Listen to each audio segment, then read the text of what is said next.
Masarap din maging bata. Tulad ng mga anak ko dati.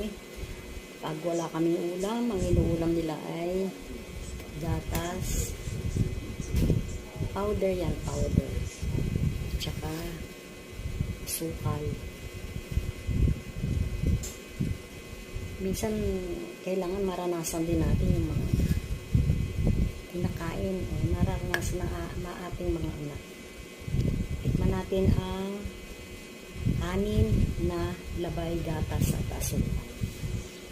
Sigurado ko masarap na kasi madalas yan yung inuulam ng mga anak ko pag wala kaming ulam nung araw. Tikman natin.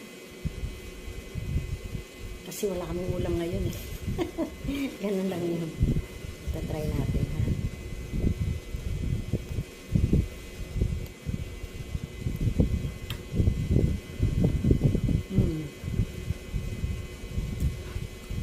Sarap naman pala.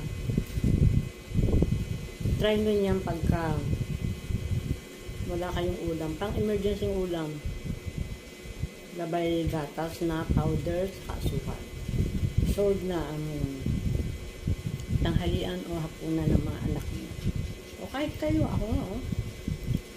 Nasarapan ako, eh. Masarap pala.